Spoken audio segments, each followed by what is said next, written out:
Il n'y a que quelques laboratoires dans le monde où la recherche dans le domaine des champs magnétiques intenses peut s'effectuer.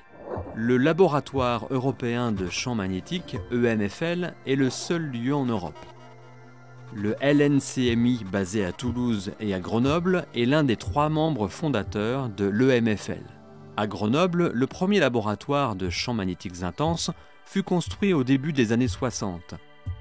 Il est aujourd'hui entouré d'autres grandes infrastructures de recherche de haut niveau.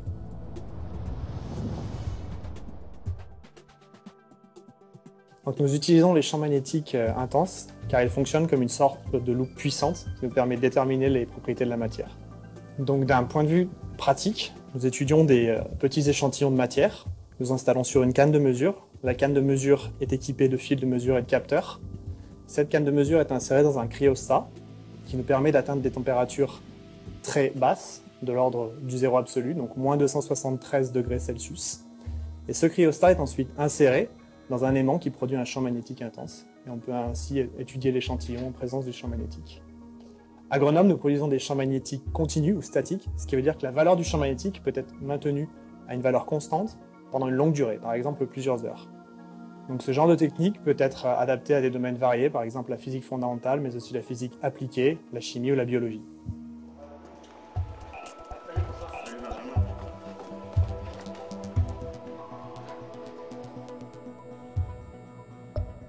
Ce qui rend la recherche sous champ intense fascinante, c'est la différence d'échelle entre la taille des échantillons d'une part et l'ensemble des installations techniques mises à disposition pour produire ces champs magnétiques.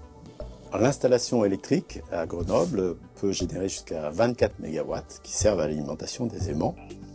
Le refroidissement est ensuite obtenu par des débits d'eau de l'ordre de 300 litres par seconde.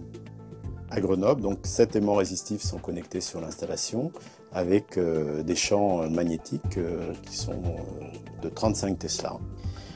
Actuellement, on travaille sur un projet d'aimant qui consiste à combiner des aimants de cuivre et des aimants supraconducteurs pour atteindre des champs encore plus intenses. Et nous espérons, dans les années prochaines, approcher des champs de 43 Tesla.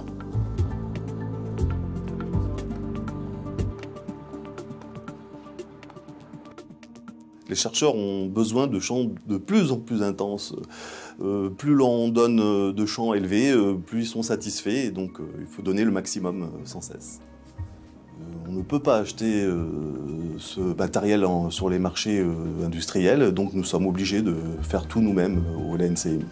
Nous construisons les aimants de A à Z, en fait, du début jusqu'à leur montage sur site. C'est très important que nous le fassions nous-mêmes, cette construction, car on contrôle tous les paramètres. Tout est contrôlé en interne pour faire monter le champ le plus haut possible. C'est plus que stratégique, c'est nécessaire et vital.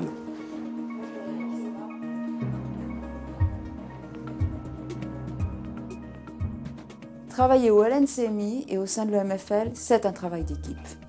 Les scientifiques, les ingénieurs, les techniciens, les personnels administratifs doivent tous travailler ensemble. Ici à Grenoble, 45 ingénieurs et techniciens travaillent en collaboration avec environ 25 scientifiques. Donc, au LNCMI, nous accueillons des chercheurs du monde entier qui viennent faire leurs expériences et nous réalisons plus de 100 projets scientifiques par an. Au LNCMI, nous faisons essentiellement de la recherche fondamentale et en recherche fondamentale, l'objectif c'est de mieux comprendre les propriétés de la matière. Parfois, nous n'avons pas prévu les comportements que nous observons. Mais si l'expérience est fiable et si nous parvenons à comprendre les résultats, les propriétés physiques observées peuvent mener à de nouvelles applications technologiques.